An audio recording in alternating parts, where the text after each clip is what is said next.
Bonsoir à tous et bienvenue dans cette nouvelle édition d'Info Soirée. Voici le sommaire. Ils sont inconsolables, Sweta et Ram devaient être les heureux parents d'une petite fille lundi soir, mais alors que la jeune femme a couché à l'hôpital du Nord, le bébé est décédé.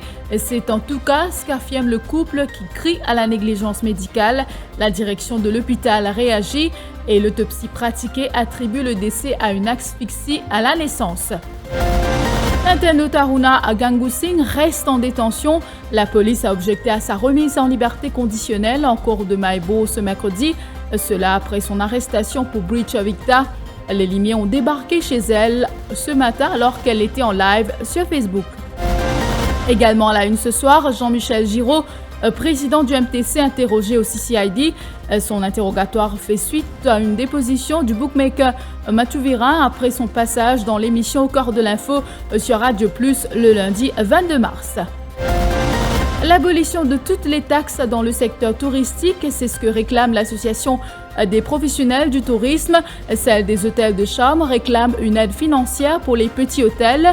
Ils ont rencontré le ministre des Finances, Paddy Yachi, cet après-midi dans le cadre des consultations prébudgétaires. Et puis dans 100 jours, exactement, le coup d'envoi des Jeux Olympiques de Tokyo sera donné. Comment nos qualifiés mauriciens se préparent-ils pour ce grand rendez-vous? Reportage à la fin de cette édition. Nous démarrons cette édition avec ce cas de négligence médicale allégué survenu à l'hôpital du Nord lundi soir. Sweta, une jeune femme d'une vingtaine d'années, affirme que son enfant est mort lors de l'accouchement. La jeune femme diabétique était enceinte de 7 mois. Selon ses dires, elle devait accoucher par césarienne, mais le personnel de l'hôpital aurait tenté de faire naître le bébé par voie basse. Mais des complications seraient survenues lors de l'accouchement. La jeune mère s'est exprimée sur son lit d'hôpital sur les réseaux sociaux hier. Ce poignant témoignage a soulevé un tollé. Nous y reviendrons dans un instant. Voyons à présent ce qui s'est passé cet après-midi. Le père a porté plainte. Il a souhaité une autopsie, ce qui a été pratiqué à l'hôpital Jitu. Le père, horrifié par ce qu'il a vu, son bébé transporté dans une boîte en carton usagé. Il a témoigné au micro de Rajbi César et Warren Marie.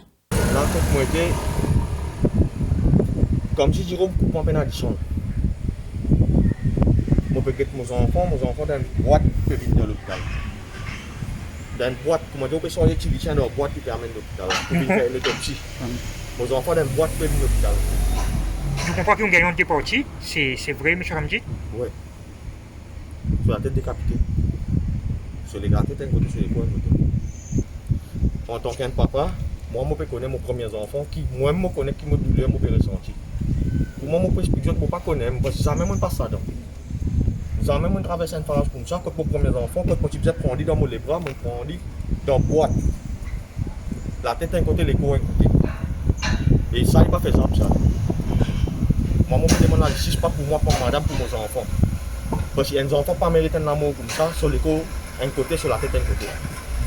La première étape, c'était M. Ramji, il fait ce complainte le matin, il fait le complainte le matin à la station.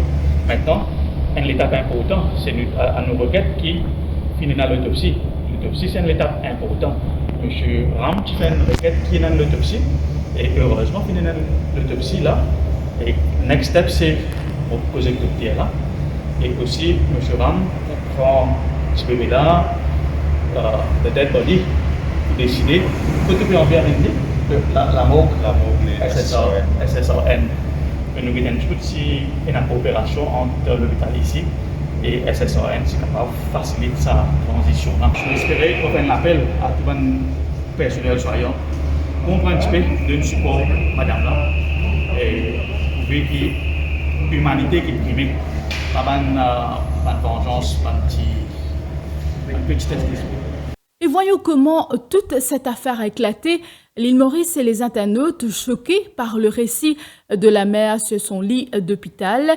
Sueta a témoigné. Regardez. Quand je suis supposée faire un enfant venu normal, pas accouchement césarien, mais éventuellement faire accouchement normal et même patient diabétique.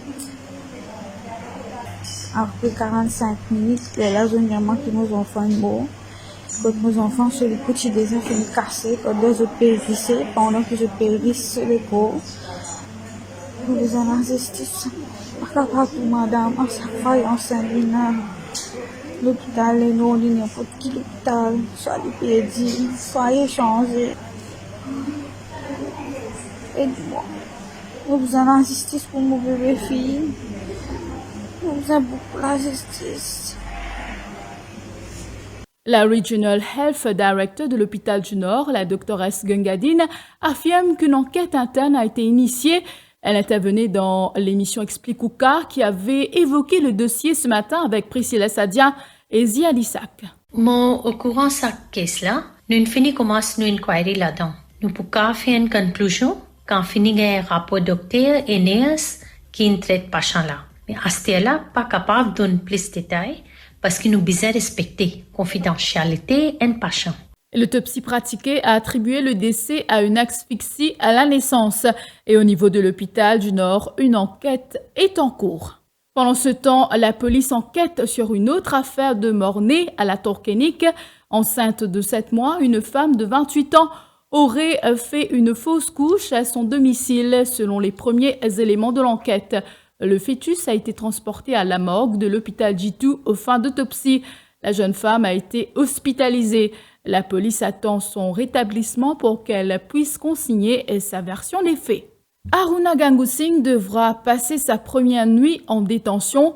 La police a objecté à sa remise en liberté conditionnelle en cours de Maïbo cet après-midi. Une charge provisoire de breach of dicta a été retenue contre cette habitante de Rivière-des-Créoles, âgée de 41 ans, suite à une plainte déposée contre elle par le groupe CEO d'IBL Limited, Arnaud Lagesse.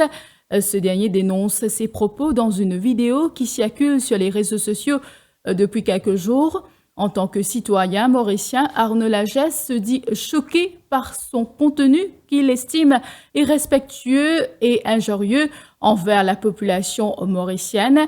Il qualifie ainsi les propos d'Aruna Gangusing de regrettables, d'autant plus que ces propos pourraient mettre en danger la cohésion et la paix sociale dans notre pays à un moment où nous devons plus que jamais être unis. Aruna Gangusing est maintenu en détention jusqu'au 20 avril, date de sa prochaine comparution. L'interrogatoire du président du Mauritius Turf Club se poursuivra demain. Jean-Michel Giraud a été entendu par les limiers du Central CIB aujourd'hui. Son interrogatoire a fait suite à une déposition du bookmaker Mathieu Virin après le passage de Jean-Michel Giraud dans l'émission Au cœur de l'info sur Radio Plus le lundi 22 mars. Le président du MTC avait fait des allégations contre des bookmakers, mais sans citer de nom. Des bicaries de la Gambling Regulatory Authority, autres invités de l'émission, et des journalistes ont été interrogés en tant que témoins dans cette affaire. Lors de l'émission, Jean-Michel Giraud avait attiré l'attention sur 5 bookmakers qui ont déclaré moins de 750 000 roupies de turnover par journée de course, alors que la grosse majorité réalisait des chiffres d'affaires de 1,5 million de roupies, voire 2 millions de roupies par journée hippique. À l'issue de cette émission, 5 bookmakers qui se sont sentis lésés par les propos du président ont émis un communiqué conjoint pour dénoncer les propos de Jean-Michel Giraud. Dans ce communiqué, les bookmakers disent avoir réglé leurs redevances auprès du Mauritius Turf Club et l'État. Un nouveau cas de la COVID-19 recensé dans la communauté, cela suite à un dépistage de routine pour les employés du ministère de la Santé travaillant au New Suyak Hospital. Cet employé du ministère est un habitant du village de Martaba. Ce cas fera l'objet d'un contact tracing. C'est ce qu'indique le ministère de la Santé dans un communiqué émis cet après-midi. 1138 tests ont été effectués à 17 heures. Le nombre de cas actifs s'élève à 306. 251 patients sont considérés comme étant guéris. Je vous retrouve après la pause.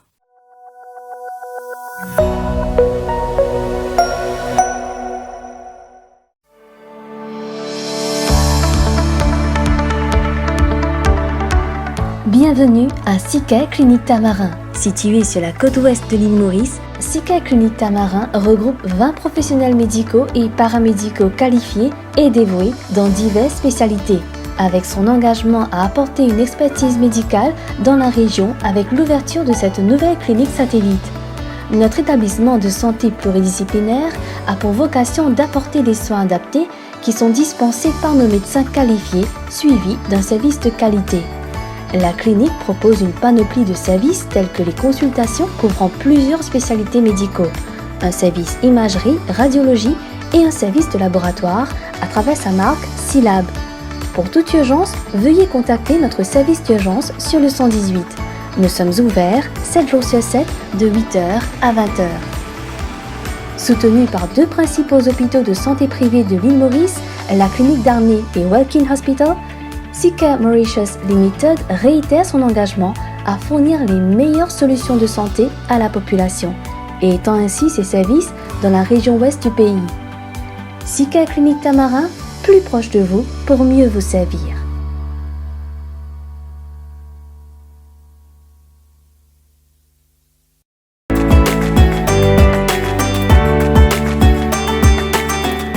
Heartiest wishes from Vadilal on the auspicious occasion of Ramadan.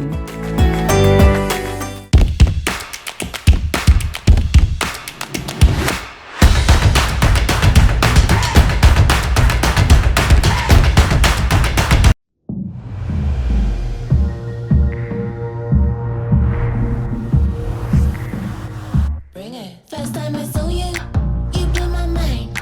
I got this feeling everything was alright. I've never known someone like you, but when I'm with you, everything feels brand new. New, new, new, new. New, new, new, new. Découvrez un nouveau meal spread avec ce 8 vitamines essentielles, un emballage biodégradable qui est bon pour l'environnement, 100% local, est disponible partout dans l'île, en plus même pas besoin dans frigidaire. Nouveau meal spread, 1000 fois ça. Ou besoin de manger au frais pendant longtemps, ou besoin frise ou snack pour business, KDR Electromeubles peut annoncer ce lockdown sales lo tous sur ban freezer. Pas hésiter, check page Facebook KDR Electromeubles pour plus de détails. Facilité de paiement par Juice, code de crédit ou ça la livraison avec ou facilité de crédit Rogers Capital ou Sim Finance. Ou capable faire aux réservations à ce là et balance les payables après confinement. Sa promotion là, les pendant lockdown, stock limité. Pour réservation, pas oublier check page Facebook KDR Electromeubles.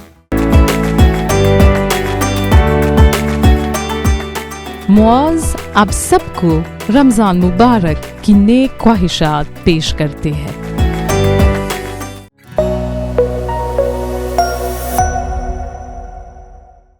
Tout à fait autre chose à présent, abolir les taxes à valeur ajoutée dans l'industrie du tourisme, revoir les facilités de crédit accordées aux petits et moyens hôtels. Ces propositions ont été faites au ministre des Finances cet après-midi.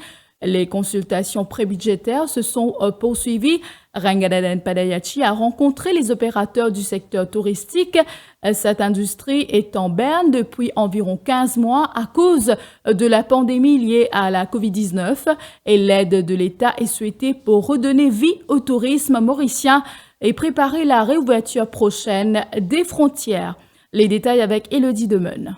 L'abolition de la taxe à valeur ajoutée dans l'industrie touristique permettra, selon Daniel Saramandif de l'Association des professionnels du tourisme, de rendre la destination mauricienne plus compétitive.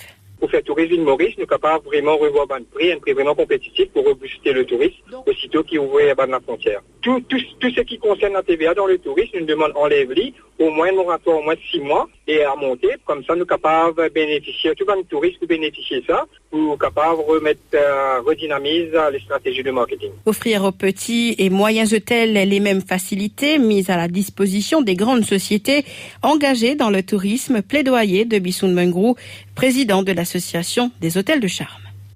MIC peut donner un loan, c'est qui plus que 50 millions de roupies turnover, qui veut dire un grand hôtel. Pour le petit et moyen, jusqu'à 80 la somme, nous n'avons aucune aide. On a aide avec le ministère, avec DBM, qui dit pour dire où une garantie, mettre la banque dit où non, besoin d'une telle garantie. Nous aussi pareil, donne-nous le 1% l'intérêt, un prêt le 1% l'intérêt, pour nous aussi nous quand le début. L'ARIM n'a pas voulu divulguer ses propositions faites au ministre des Finances, mais réitère sa demande pour que l'État vienne en aide au secteur du tourisme, dit son président Jean-Michel Pitou. Écoutez, je ne vais pas vous dévoiler des choses précises, simplement il est évident que l'État doit supporter cette industrie du tourisme globalement, au-delà d'une ouverture qui s'annonce. Donc pour cela, il faut réfléchir sur des mesures qui peuvent permettre aux entreprises de tenir le coup. Parce que c'est vrai que ça dure depuis 15, 16 mois maintenant que les frontières sont fermées. Donc il faut voir comment pérenniser l'aide de l'État tout en donnant une certaine motivation globale à l'industrie. Voilà donc pour les propositions faites au ministre des Finances. L'association des hôtels et restaurants de Maurice déposera dans une semaine son mémoire. Et puis pour terminer, la pandémie de la Covid-19 a reporté d'un an les Jeux Olympiques de Tokyo du 23 juillet au 8 août et continue de perturber les préparatifs. À 100 jours de la cérémonie d'ouverture, il n'y a toujours pas d'engouement du côté des habitants et le parcours de la flamme olympique se fait dans l'indifférence. Mais nos qualifiés et ceux qui sont sur le point de l'être, eux, font l'impasse sur la pandémie et se préparent pour le rendez-vous quadriennal. Reportage. Tokyo 2020, disputé en 2021 en raison de la Covid-19, des jeux repoussés aux conditions modifiées. Mais nos porte-drapeaux ne se laissent pas perturber par ces changements. La tête bien vissée sur les épaules, les coups de poing pleuvent dans les punching bags. Richard Nocolin a les yeux rivés sur son objectif de cette année. Moi, toujours positif, concentré, humoristique, parce qu'il me fait beaucoup de sacrifices pour m'arriver là. Moi, je peux décroiser, malgré des hauts, des bas, je peux continuer à garder la forme et garder le moral pour atteindre mon objectif. Ouais. J'ai des années de préparation physique assez top depuis le début. Nous continuons à garder, même pendant le confinement, nous répondons ici 2 semaines, mon sentiment est correct. Mon objectif reste toujours pareil, classe dans 3 premiers, à le maximum plus loin. Ouais. D'ailleurs, je suis à côté de Bruno Zilli en 2008, quand je fais mon premier jeu. Ensemble avec une décidé de construire une médaille, je suis là-bas. Je tiens, enfin, je dis à mon grand respect Bruno parce qu'il est vraiment un boxeur qui vraiment côtoyé, qui a une big détermination dans lui. Mais même c'est là comme coach, je me trouve commencer, j'ai envie sur la relais pareil que Mali, amener une médaille olympique au pays. Ouais. 3e JO pour Richard Nocolin, il veut faire mieux que Bruno Julie, notre Mauritian Magician. 2e Jeux Olympiques pour Mervyn Clair, sous la férule du directeur technique national Roberto Ibanez Chavez et de l'entraîneur national Julex Basile. Notre 2e qualifié mauricien espère faire mieux qu'à Rio, où il avait pris la porte de sortie dès le premier tour. Nous continuons à aller dans l'entraînement, ce qu'il nous peut faire. Et l'entraîneur peut travailler un travail technique qui peut permettre de nous progresser, nous travailler mentalement et aussi physiquement. Un entraînement intense, bien poussé. Et voilà. Et autant que sportif au niveau, comme on veut un entraînement haut niveau, avec un management qui peut aider moi moralement, mon état d'esprit au top normalement. Logique qui ça pour peser un peu dans la balance parce que nous pas faire une préparation pareille, mais une affaire qui maintenant en tête, c'est pas juste aller mon risque dans cette complication là, c'est une complication dans le monde entier. Donc c'est ce qui nous peut faire nous aussi.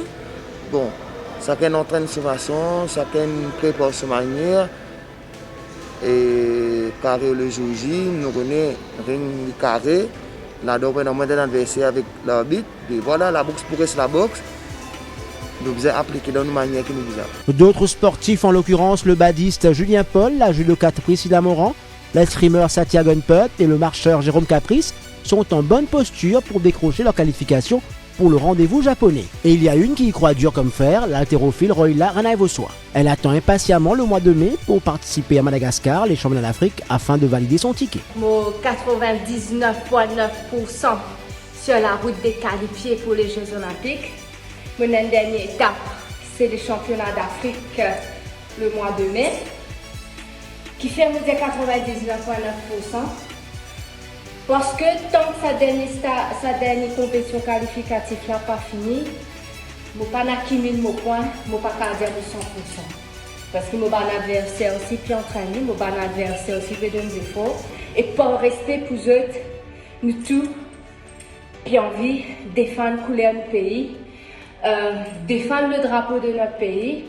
Donc, nous restons humbles, nous restons positifs et que le meilleur gagne. Notre champion d'Afrique Julien Paul attend lui le feu vert des autorités pour s'envoler au Danemark pour participer au camp d'entraînement entrecoupé de compétition. Heureusement, un petit problème avec Covid, nous diminuons l'entraînement à une session par jour.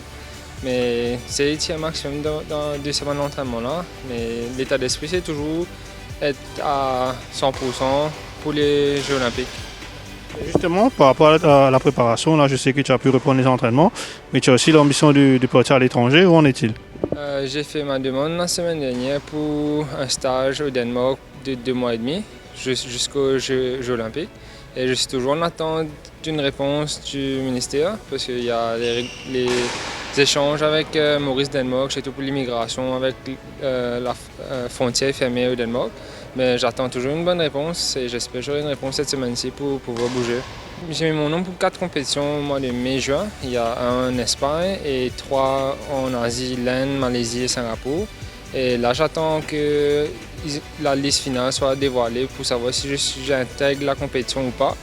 Mais en principe, c'est bon pour les Jeux Olympiques. C'est juste pour une remise en forme, une remise à la compétition avant les Jeux Olympiques. Ouais. Si Tokyo 2020-2021 a échappé aux tribunes vides, celles-ci ne seront garnies que de spectateurs locaux. Pour éviter une prolifération incontrôlée de la pandémie, le Japon s'est résolu à ouvrir ses frontières aux seuls athlètes, officiels et membres des médias.